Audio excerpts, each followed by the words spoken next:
Hey, this is Professor Game, where we interview successful practitioners of games, gamification, and game thinking who bring us the best of their experiences to get ideas, insights, and inspiration that help us in the process of getting the students to learn what we teach. And I'm Rob Alvarez. I work at IE Business School Publishing, where we create interactive and engaging learning materials. Do you have something you'd like some help with? Ask our guests. Go to professorgame.com/question and get your question answered in a future episode. Engagers, and today we have a repeating guest, and guess who that is? That is Vasilis Gkogkidis. Vasilis, I think this time I got it right for the first time, didn't I? Well done, you did. I get my badge this time, good. So Vasilis is a gamification designer and researcher splitting his time between industry and academia now. He works for Gamification Plus alongside Pete Jenkins, and he does a Ph.D. on serious games, gamification, and innovation at the University of Sussex. He studied computer science and did a postgraduate in business management at the University of Brighton, which is where he met Pete. He organizes Gamification Europe with Pete, once again, and he is the Greek ambassador for the GamFed and the founder of the Thessaloniki Gamification Meetup, the organizer of the Brighton Gamification Meetup, and a LEGO Serious Certified Play Facilitator. So very, very interesting things, Vasilis. Today, however, if you want to listen to the original episode, you can go into professorgame.com and look for the original episode where Vasilis talks about some experiences he had, struggles he had, the best experience he's had, some best practices that he's found. I mean, very, very interesting things that we get into. But, however, today, as I mentioned in the interview, Pete is organizing the Gamification Europe conference, which we are also sponsoring as a media sponsor here in Professor Game. So that's what we're going to be talking about today. If you're even considering going to a gamification conference, I encourage you to listen in and understand if this conference is for you, why it's so amazing, and there you'll get either convinced or not if you're not interested in going to this conference. What do you think, Vasilis? I hope they will be convinced to join us. I'm sure, but we have to give them choice, Vasilis. Remember, that's a gamification element. We should. So how's the conference organization going, Vasilis? First of all, thank you for being a media sponsor. I want to say that publicly as well. I've said it many times in our private conversations, but I want to say it publicly. It's really important for us to have media sponsors and people like yourself that want to help us spread the word about an event that we started last year. And we're organizing this year for the second time. It's going really well. I'm very happy with how things are going. Because I need to say that since end of June, I spent most of my time organizing the conference, and it's a lot of work, but it's really nice to see it going very well. Like I told you, we just sold out yesterday the Call to Adventure ticket, which you could say was our super early bird ticket, and I'm very happy we sold this out. We got great speakers coming. So what I do mainly is curate the event, talk to a lot of people during my week. You'd be surprised how many Skype calls I do every week. And try and pick the speakers and the themes that are most interesting, I think, for gamification and go along really well with the theme we picked for this year's event. So to give you a bit of background, this year's theme is from player to professional. So we are asking ourselves, because we are part of the gamification industry as well, how do we progress? How do we go from players, from gamification enthusiasts, to full-time professionals? And how do we improve gamification? How do we build a list of best practices that will help all of us be better at what we design? So I'm trying to pick, and I think I've picked some amazing speakers that reached out to me. Like, I can give you some examples if you want. Sure. We got Marigo Raftopoulos, that she was our keynote speaker last year in Brighton. We invited her back because she will share this amazing and very interesting research that says gamification is failing. So Marigo is a researcher. She has been researching during her PhD.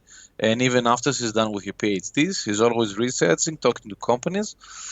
So she talked to a few companies 3 years, I think, after they started using gamification, and they say it doesn't work. So she will explain to us why they think it doesn't work and how she thinks we can fix this. So we have speakers that have something really interesting to say, something that is relevant to every one of us. Either you started your gamification journey last month, or you have been using gamification for a long time. I think that at least some of these talks will be very interesting for you. So it's going really well. We have a very cool venue in Amsterdam. So Vasilis, before you get into Yes. the venue and some of the specifics, I would like to get right into something that I think is very interesting, and it's what do you think is what makes Gamification Europe special, different from maybe other conferences, different from, I don't know, I'm not going to mention any conference in particular, but why do you think that are maybe 2 or 3 elements that you could say, well, Gamification Europe is special and different because of this and that? Is there anything that you would call out in that sense? It's a good question that I have to answer every week to people that are interested in coming to the event or being sponsors, because a few companies have reached out to us and they want to sponsor the event maybe. So they ask me the exact same question. What I say is that I don't know of another international conference in Europe where everything is in English, where everyone is from all around the world. And it's not academic, because you got some academic conferences like GamFed in Finland that are really popular and they're really big and interesting. But in terms of an industry conference, I don't know any that are international in Europe. I know a lot of events that are regional, like Gamification Turkey. They're really good friends of ours, and we went last year. But it's mainly in Turkish, and it's about the Turkish market. Or the one that Adam did in Hungary, for example. That was in Hungarian as well. So Gamification Europe is different from other events in Europe because it's international. Everything is in English. Our speakers come from all over the world, and our attendees come from all over the world. So it's an interesting event because you can network with people that it's really hard to meet face to face otherwise, because they might live in Brazil and they might live, I don't know, in Asia or, Egypt. So last year we had people from so many countries, and it's hard. It's hard for some of them to fly over to Europe often, but they will do it for an international event. And because we travel a lot, and Pete does travel a lot too, so he meets people from all over the world. So we got interest from companies and people from all over the world. So in my opinion, Gamification Europe is very international, and that's why it's interesting. I love that, and that's for me. That's one of the main reasons for me to go to these kinds of conferences, to be able to meet interesting people that are in the industry, get to know some of their, I don't know, what are they doing currently, what's interesting within their work, what have they found out different, how we can move the industry as a whole forward, how can somebody get started in gamification. I'm always interested, especially in that perspective, because I know many people in the audience are listening to this saying, well, what can I do about gamification? How can I get into this? How can I implement it in my classroom, in my company, in my training session, whatever it is that you're thinking of doing? And if you ask me, I have to say it's a very good opportunity to get to meet these kinds of people who are going to this conference. As Vasilis was saying, they don't go to other conferences. You don't just meet them in the streets. It's pretty hard to get a hold of these people because they're quite busy. They're working. They have their heads down doing their gamification projects. Yeah, and also I think that this year I had a kind of a vision with this event. So because the theme says from player to professional, I wanted this to be more of a learning experience than just, networking and hearing about this really nice project that this company did. Which in some conferences I feel that, okay, a company goes there, they tell everyone how clever they are and how well they did, and hey, we all clap and we're really happy. No, I am trying to turn this event into a learning experience for everyone, myself included. So I try and have long conversations with people that I want to invite as speakers, and I want them to talk about something very specific. So I'll give you another example of a speaker that I invited. Yes, please. And I think, By the way, Marigo is also a past guest, just like Vasilis. This will all be on the show notes of this episode, but you can find it also if you go to the webpage and type Marigo, Marigo, you'll find her episode and you'll be able to listen to some of her amazing research back then. And if you go to Gamification Europe, which we hope you do, you'll be able to listen to some more of the current research that she's doing. so for example, I got Melinda Jacobs. Melinda Jacobs was part of Gamification Europe last year as well. And she specializes in narrative storytelling and UX, user experience. And when I talk to someone that designs gamification for software, I say, okay, do you know anything about user experience? Do you have someone working on that? When they say no, I'm so surprised. I'm like, gamification, especially when you talk about software, it's part of the UX, right? So I invited Melinda to talk to us about it and give us more information, more details. What is UX? What is gamification? Where does gamification sit inside or outside UX? I don't know. And that's why I invited Melinda to teach us about it and talk about it, right? So we get a better sense of what the very specific field of studies, how does it relate to gamification, right? So user experience is a field of studies that has been around for many years, for a very long time. So how does it relate to gamification? What should we read? I tell all the speakers, give us a reading list. Give us a list of videos to watch after the conference. So my ambition, I hope I can do that. And it's the first time I say that publicly. If I don't do that, call me out. I'll be there spotting you. So my ambition is to create a PDF for everyone that attends the conference to send to them after the conference with a list of best practices from every speaker, with a list of books, with a list of videos, things that can improve our knowledge, that can improve our everyday practices and our everyday designs. So a sort of, Gamification Europe best practice list. Gamification Europe suggests, something like that. One question, Vasilis, you're talking about these things and we're talking about gamification, and I wanted to know if there's any sort of gamification of the conference in itself. Yes, definitely. So right now, our team in the UK, because I'm in Greece at the moment, our team in the UK, they are designing an application experience. So we're very lucky and happy to have 3 Radical again with us as sponsors. So they sponsored last year's event and they wanted to come back. Hey, thank you guys. So they gave us their platform to create some gamified marketing for the event. And right now the guys in the UK, the girls in the UK, and Pete, they're designing an experience for our guests that I hope is going to be live soon. And they will have the chance to have a taste of gamification before the event.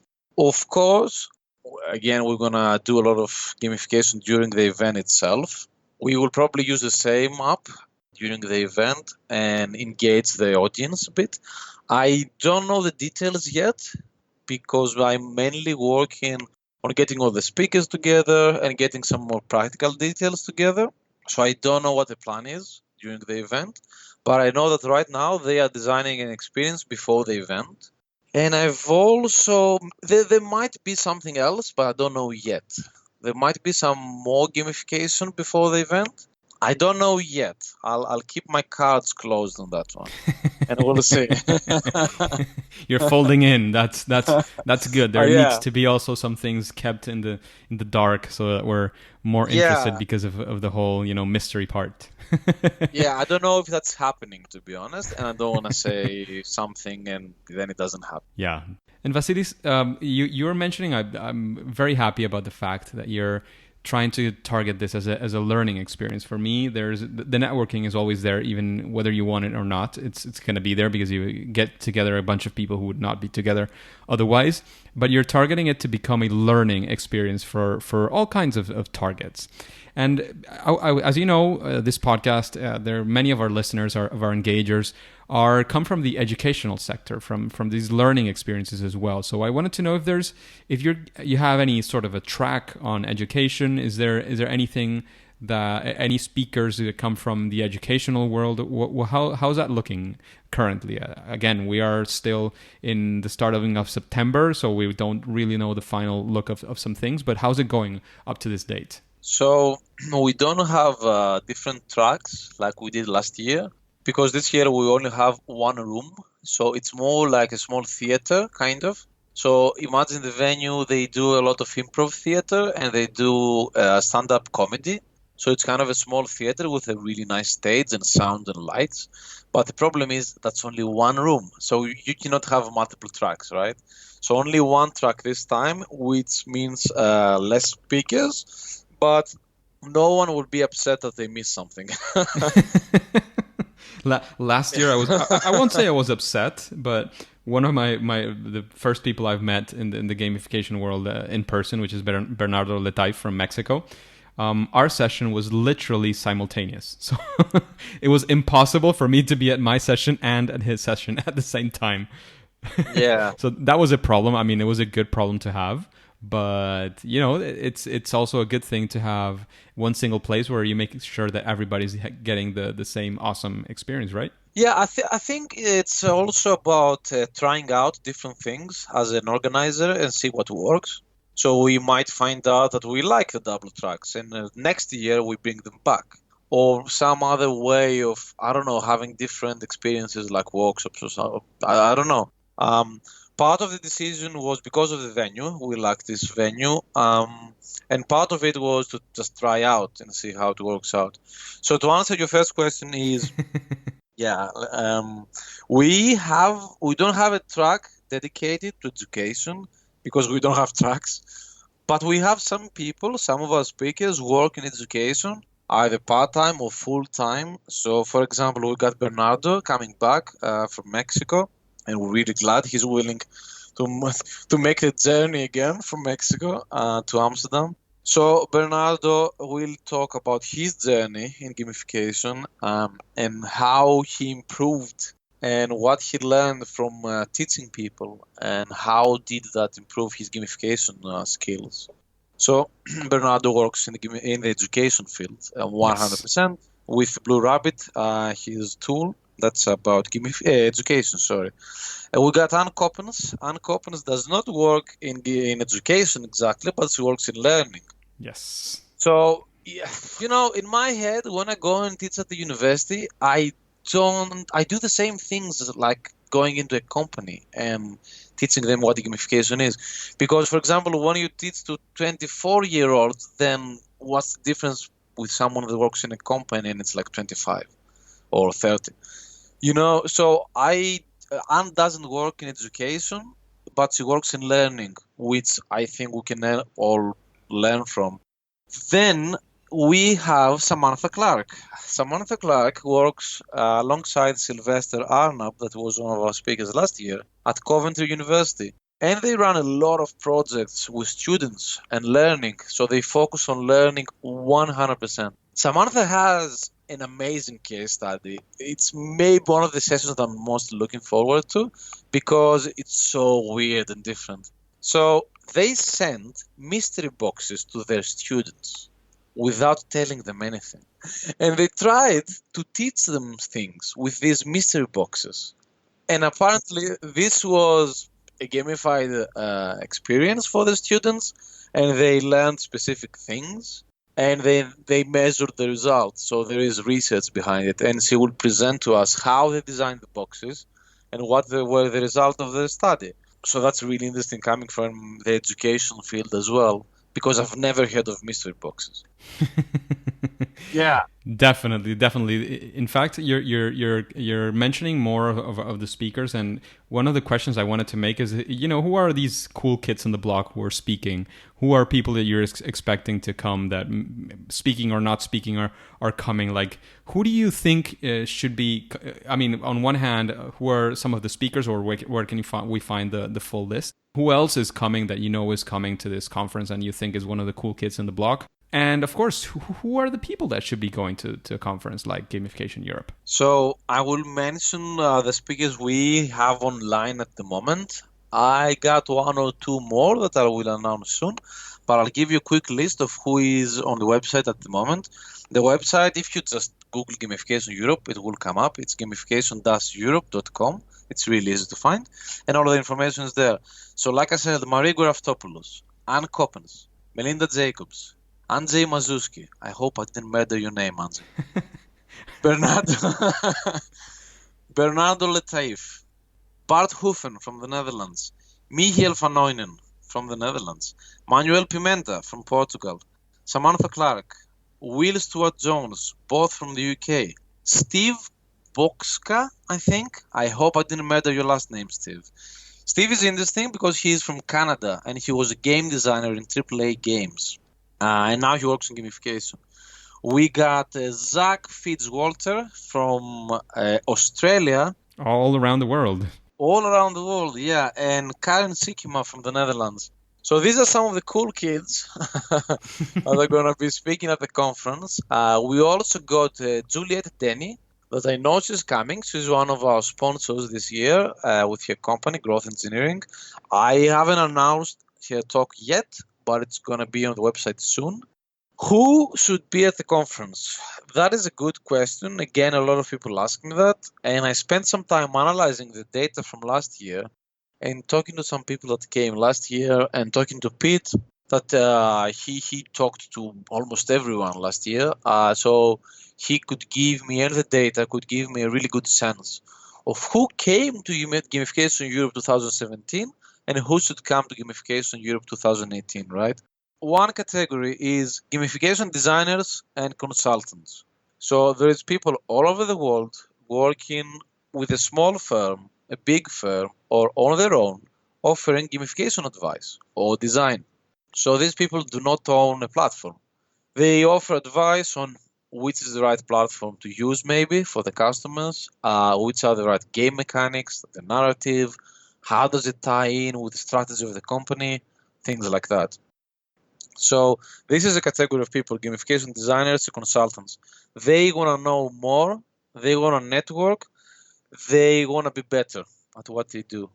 Software vendors, companies that have some sort of gamified software, like 3Radical, like Growth Engineering, like Funnyfire, people like that, they want to come to the conference, showcase their product, talk about it, meet other people that have products, try out other products, and talk to potential partners and customers. Then you have companies that want to go into gamification or individuals that want to go into gamification. So that might be someone from a company that they heard that gamification is this really cool thing and they've read a few things online. Maybe they even attended a training or they tried a small project, but they want to learn what more is there. What is gamification? Where can I use it? You know, some user cases, some case studies, some people that have done it. So they come to the conference to learn more about gamification, to meet more people that have implemented or designed gamification and learn how they can use it more. Then you have companies that already are using gamification and they want to do even more. Because for me, like your expertise or something never ends, right? You can improve and improve and improve always. So I know a few companies that they use the gamification with their clients or in-house for their employees, and they always want to improve. So they come to the conference to learn. They come to the conference, of course, as everyone else, to network and meet new people, catch up with old friends as well, and improve.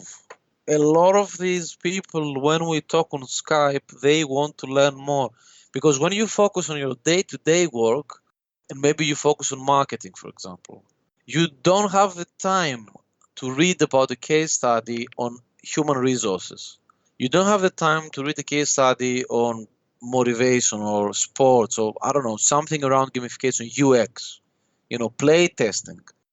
We got a great session on play testing from Zach Fitzwalter and another one on prototyping from Man.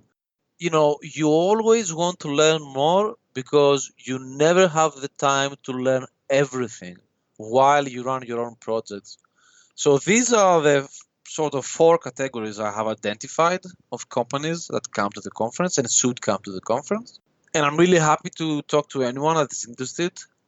Short Skype helps a lot. We can always find Vasilis to talk Yeah, about these things in private, I'm sure. yeah, I'm pretty social on social media. But if you wanna have a Skype with me, I'm always up for that as well.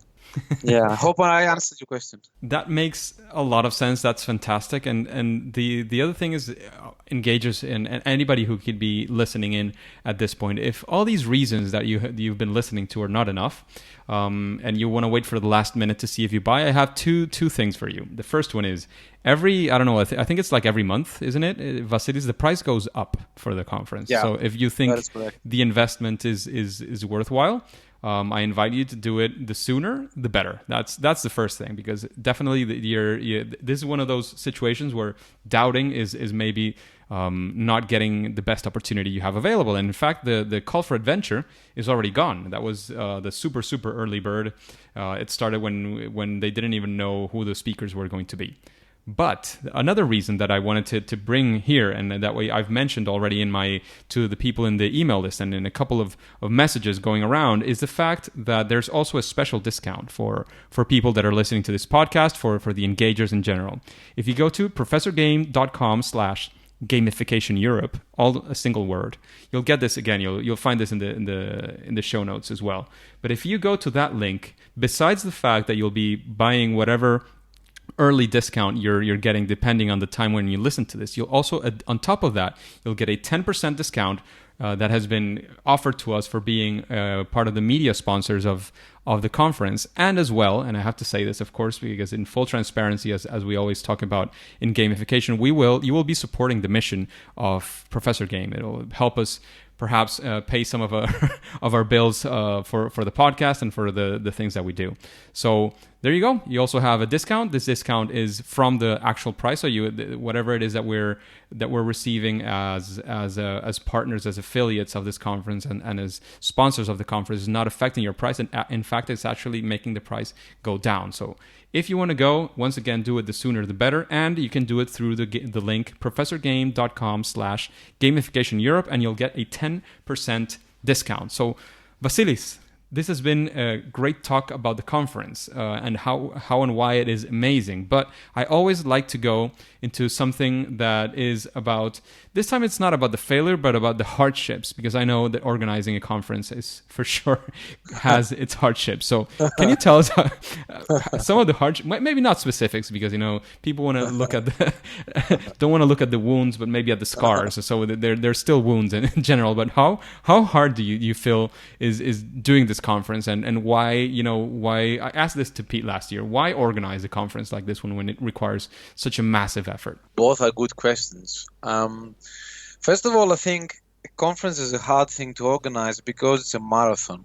So you cannot say, okay, I'm going to take a month from other projects to do this. You need to work full time on it, almost full time on it for a very long time. And that is what I'm finding really hard to do. So I'm finding hard to motivate myself to get up in the morning, day after day after day after day, and talk to people about the conference again. Try to come up with ideas, how to improve the website, how to give people more information, what information should we give people, who should we invite to speak at the conference, what is the cost of that speaker, what is the cost of accommodation, how are we going to make money?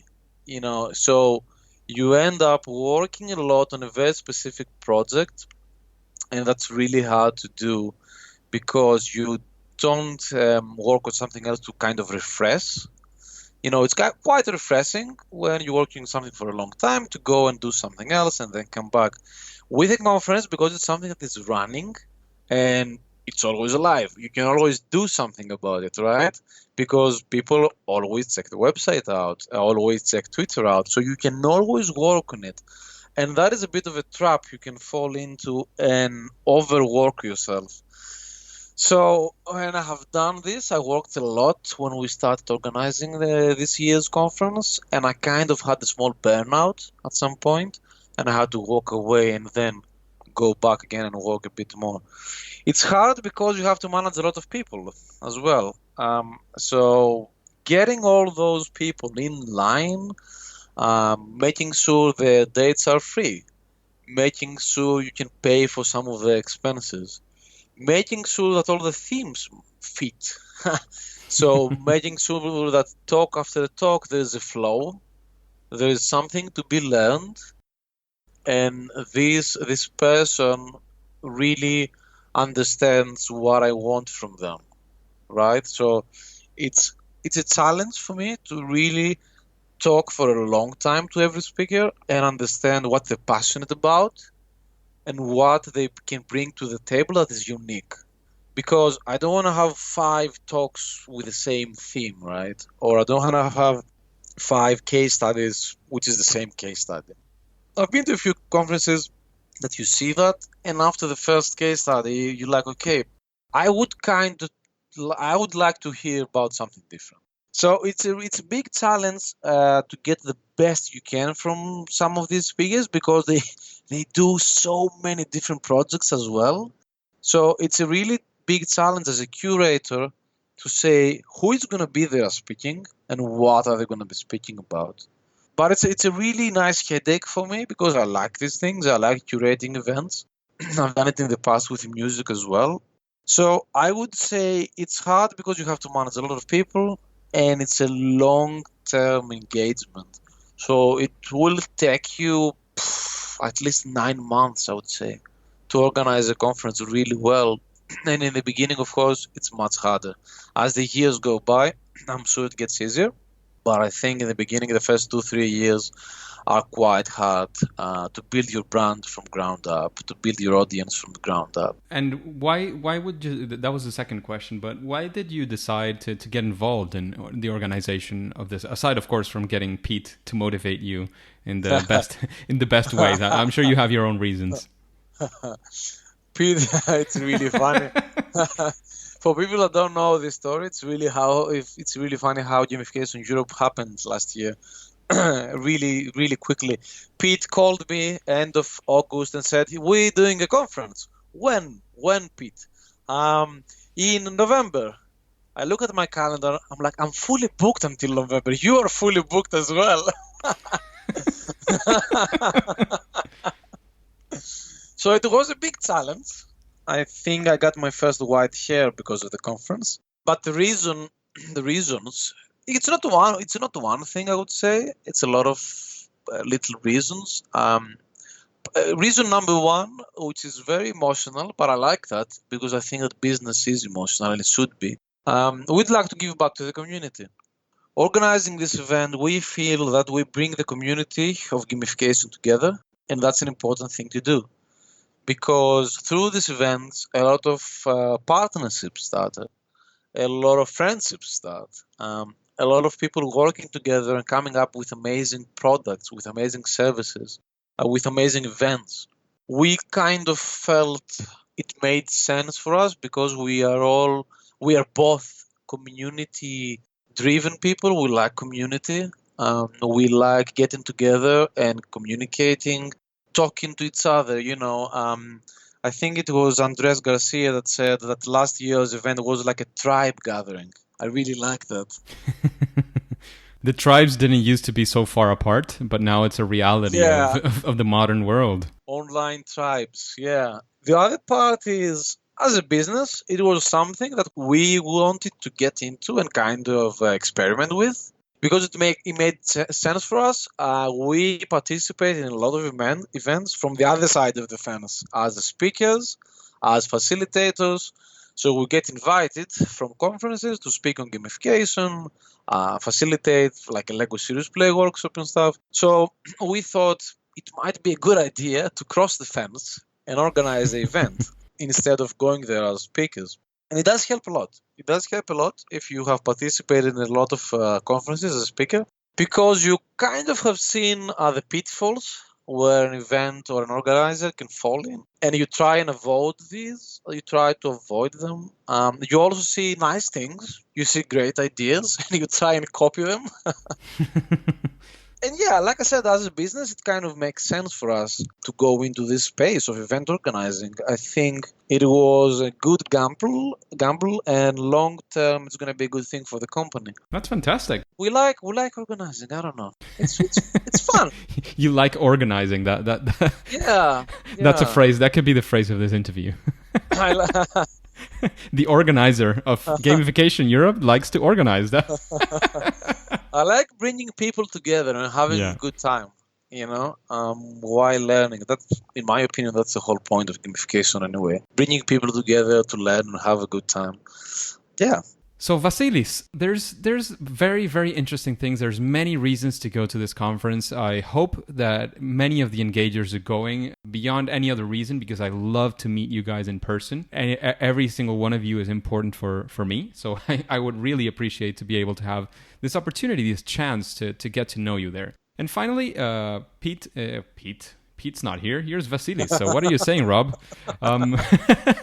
So I would like to know, because I know you're organizing an upcoming escape room in Brighton, in the Brighton Summit. So I just wanted to take a quick, I don't know, maybe two-minute pitch or something similar about why are you doing this escape room in the Brighton Summit? What is it about? What can we learn about it? And see if maybe it's something that somebody else can replicate in their own local scene, so to speak. Mm-hmm. So the way I got this escape room project was the same like I got Gamification Europe last year. Pete came into the office one day and he said, "Hey, we're doing an escape room from Brighton Summit." I'm like, "What? What? Why do you keep doing that?" Pete is a local in Brighton, okay? He has been a member of the Brighton and Hove Chamber of Commerce for like 20 years or something. And this year, he helps curate the event. So basically, he picks some of the sessions and they all brainstorm together. So someone dropped in the idea of organizing an escape room in the summit. Because last year, we did a Lego Serious Play session and they really liked it. So they wanted to do something with us again. So someone said, "Hey, let's do an escape room." And we had just finished Gamification Europe Masterclass, where Michael van Oynen, he showed us how to design escape rooms for companies and use them for learning purposes, teamwork, etc. So we said, okay, you kind of dragged us into it. Let's see what we can do with it. So we kind of brainstormed and see what can we talk about. We decided on a theme that is around online security and how does it influence companies, what can go wrong. What are the results of an online security breach for a company? And for example, I want to talk a bit about cryptography. So how does cryptography work and why do we care about it? And what are some of the forms of attack that a company can be targeted from outsiders, right? So it's a learning experience as well. We want to use it to give some examples of how online security works to people that might know nothing. I don't know. So the Brighton Summit is a very diverse event in terms of who is attending, because it's about business in Brighton and Hove, and you get business people and people that work in business that can be anything, from someone that owns a super cool, healthy grocery to someone that owns a high-tech IT company, right? And they know all about cryptography and online security, but the other person knows nothing about it, right? So we want to see if we can show them a few bits and pieces. We have around 1 hour, I think, to play this escape room and talk to them a bit about, why did they play that and what did they learn, kind of reflect on their learning. So that is the purpose of the escape room, to learn, of course, network and work together, meet each other, because, again, this is an event that a lot of people attend. They don't all know each other necessarily. It's a big challenge, if you want to talk about design a bit, because it's going to be 50 people in a big room, and running an escape room for 50 people is a big challenge. I think I got something that can work. So I got 2 puzzles at the moment that I think will work with a lot of these people who playing in teams, of course, because we cannot have them play as one team. I'll have them be playing as teams. I'm very excited about it because it's the first time I design an escape room for a conference like this. I want to say big thanks to Michael van Oynen, for helping us out and showing us all his tricks and how he designs his escape rooms, and he's a big inspiration as well. So yeah, online security, escape room, it's going to be cool. Brighton Summit, if you live in the area, buy a ticket and come experience it. Great pitch. Vasilis, finally, we're getting to the end of this interview. So what are the places where we can find more about the conference, where we can find more about Vasilis? Make the final pitch and invite everybody to the conference. And then I'll also give them, again, the link to get their tickets at a discounted rate. So if you Google Gamification Europe, our website is the first thing that comes up. I have checked it many times. So the website comes up, all our social media will come up. We have a Facebook profile, we have a Twitter profile, we have a LinkedIn profile for the conference. I got all these profiles as well. Pete Jenkins has all these profiles as well. Find us online, talk to us about the conference if you want to attend. Let's Skype, let's talk about it. I find that a call helps a lot to explain what the conference is about and what we are about. I hope you can join us, Gamification Europe 2018 in Amsterdam, 26th to 27th of November. It's a Monday and a Tuesday, and you got the weekend before the event to spend in Amsterdam, which is a really cool place if you've never been. I've been a few times. It's super cool. You should go and walk around. What else? Don't have me spell my name, just anyone interested, have a look at the links on the episode. Like, you will be very confused with my last name, especially. Basically, if you see it and then you listen to it, you think they're talking about two separate people. So you see it and you say, I have no idea how I can pronounce this. And then Vasilis goes there and says, it's Gkogkidis. And you say, good Lord. The letters don't relate to what you're saying, but fine. That's it. I have my badge and I pretend to keep it in the pronunciation aspect. A lot of people call me Vaz in the UK, so they shorten it and it's VAS. It's Vaz. That's cool. I like it. That's perfect. Thank you very much once again, engagers. Remember that if you want discounted tickets, all you have to do is go to professorgame.com/Gamification Europe and you'll get a 10%. I'm not sure, by the way, maybe this is something that you guys have seen as well. When you go into the discounted link, it shows the discounted price with the tax included and the non-discounted price without the tax. So if you're confused by that, remember it still has a 10% discount, which it would be in the end cheaper than if you didn't have been using the link of the engagers. So once again, thank you very much, Vasilis. Thank you, engagers, for listening. And I hope to meet you in Gamification Europe if I haven't already. Thank you for inviting me for this chat. It was lovely once more. Let's say now that it's, for now, game over. Bye, game over.